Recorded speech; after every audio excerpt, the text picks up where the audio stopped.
سوال مجھے کرنے ہیں۔ پہلا یہ کہ جو لوگ دنیا سے چلے جاتے ہیں ہمارے بزرگ، ان کو ثواب پہنچانے کے لیے اگر ہم کسی کو بلاتے ہیں، بچوں کو یا کسی حافظ قرآن کو کہ قرآن پڑھے، تو کیا وہ ثواب انہیں ملتا ہے؟ دوسرا سوال یہ ہے کہ مرنے کے بعد انسان کی زندگی، کیا جو نیک لوگ ہیں وہ قبروں کے اندر ہی ہیں، اور کیا ان کا کوئی عمل دخل دنیا میں رہ جاتا ہے، یا کیا وہ ہمارے لیے کوئی دعا کر سکتے ہیں یا نہیں؟ پلیز ذرا تفصیل سے اس معاملے میں روشنی فرمائیے۔ اس میں تو کیٹیگوریکل میرا جواب ہے کہ قطعاً نہیں، بلکہ یہ بدعت ہے۔ یعنی یہ بجائے آپ کو کوئی ثواب دلانے کے الٹا جو ہے آپ پر گرفت ہو جائے گی، ایسی کوئی چیز صحابہ سے ثابت نہیں ہے۔ اور ہمارا دین وہی ہے، ما انا علیہ واصحابی، رسول نے فرمایا جس چیز پر میرا عمل ہے اور میرے صحابہ کا ہے، دین تو اصل میں وہی ہے۔ جہاں تک ایصال ثواب کا تعلق ہے، اس میں ہمارے ہاں ذرا کافی مختلف آراء موجود ہیں۔ مجھے اس رائے سے اتفاق ہے کہ مالی اگر کوئی عبادت ہے، اس کا ثواب آپ اپنے کسی فوت شدہ بزرگ کو منتقل کر سکتے ہیں۔ مطلب آپ نے کسی بیوہ کی کوئی مدد کی ہے، کسی یتیم کی کوئی مدد کی ہے، کسی دینی کام میں پیسہ لگایا ہے، کوئی صدقہ جاریہ شروع کیا ہے خدمت خلق کے لیے وغیرہ وغیرہ، تو اس کی تو جو ہے اس کے ثواب کو منتقل کیا جا سکتا ہے کہ اللہ اس کا ثواب میرے والد یا میری والدہ کے وہ کو پہنچا دے۔ جسمانی نہیں، آپ نماز پڑھ کے کہیں اس کا ثواب، یا روزہ رکھ کر کہیں کہ اس کا ثواب، یا یہ کہ آپ قرآن پڑھ کر کہیں، یہ آپ ہی کو ثواب ہوگا، آپ خود پڑھیں گے آپ کو ثواب ہوگا۔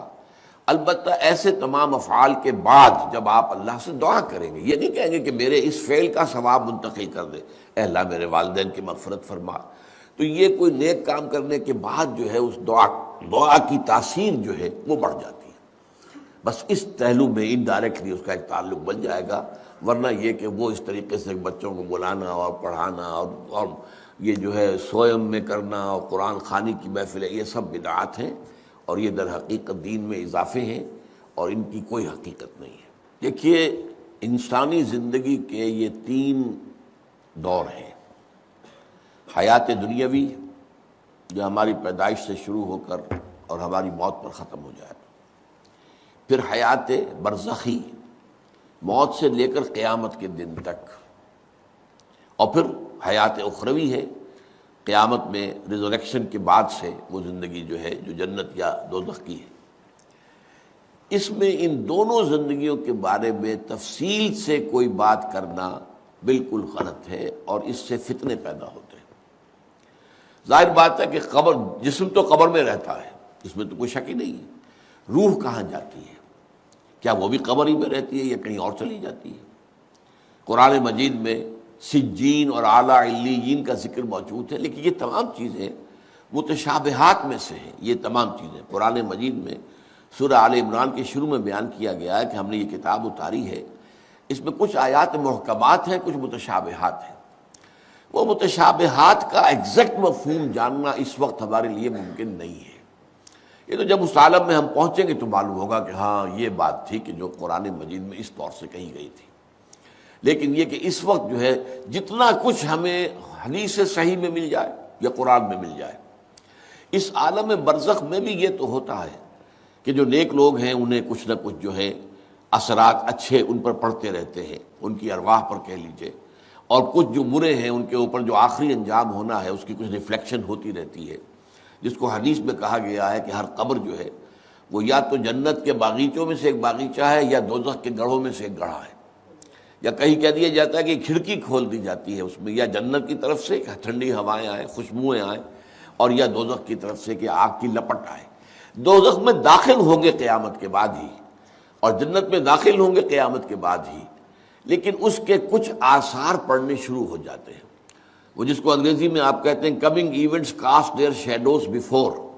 بعد میں آنے والے واقعات جو ہیں ان کے کچھ سائے جو ہیں پہلے سے آنے شروع ہو جاتے ہیں۔ تو اسی طرح سمجھیے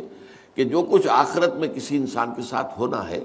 اس کا ایک عکس جو ہے وہ عالم برزخ میں شروع ہو جاتا ہے۔ اسی لیے قرآن مجید میں یہ بھی آیا ہے کہ یہ جو آل فرعون تھے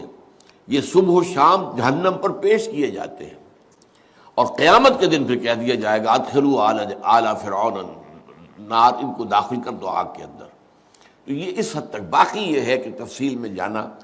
ہاں ایک رائے ہے، یہ شاہ ولی اللہ دہلوی رحمۃ اللہ علیہ کی ہے، اگر ان کی رائے نہ ہوتی تو میں اسے بیان بھی نہ کرتا، لیکن یہ کہ وہ ایک بہت بڑے محدث اور بہت مفکر اور دین کے فلسفے سے بہت بڑے واقف انسان تھے، انہوں نے کہا کہ جو اولیاء اللہ ہوتے ہیں، اللہ کے نیک بندے، اللہ کے بندے، ان کے انتقال کے بعد ان کی روحوں کو بھی اللہ فرشتوں کے طبقہ اسفل میں شامل کر دیتا ہے۔ یہ فرشتے ہیں نا، اس وقت بھی موجود ہیں، ابھی شاید اگلے ہی جمعے میں وہ حدیث جو ہے اس کا بیان آئے گا کہ جب بھی کسی گھر میں، اللہ کے گھر میں کچھ لوگ اس لیے جمع ہوں کہ اللہ کی کتاب پڑھیں اور سمجھیں اور سمجھائیں، تو ان کے اوپر فرشتے گھیرا ان کا ڈال لیتے ہیں اور ان پر اللہ کی طرف سے سکینت نازل ہوتی ہے اور رحمت نازل ہوتی ہے، اور اللہ ان کا ذکر کرتا ہے فرشتوں کے پاس، دیکھو میرے بندے، تم کہتے تھے یہ فساد مچائے گا، دیکھو یہ بھی تو ہے نا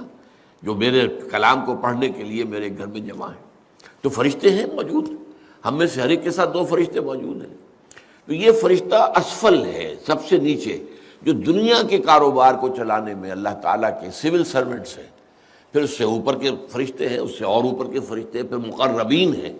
جو اللہ تعالیٰ کے قریب ترین فرشتے ہیں۔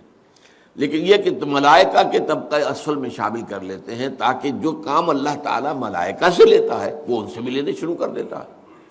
لیکن ہمیں یہ اجازت نہیں ہے کہ ہم فرشتوں کو پکار کر کہیں کہ اے فرشتے، اے جبریل، اے میکائیل، یا فلاں، اے منکر، جو یا میرے جو ہے کرامن کاتبین، میرا یہ کام کر دو، نہیں، یہ شرک ہو جائے گا۔ اسی طرح ہو سکتا ہے کہ انبیاء کی ارواح جو ہے وہ بھی اللہ تعالیٰ نے شامل کی ہوئی اس لشکر کے اندر، وہ کام کر رہے ہوں اور وہ اللہ تعالیٰ کے حکم سے مختلف معاملات جو ایگزیکیوٹ کرتے ہوں، لیکن ہم کسی کو پکار نہیں سکتے۔ بس یہ اگر آ گیا میدان تو یہ پھر جو ہے شرک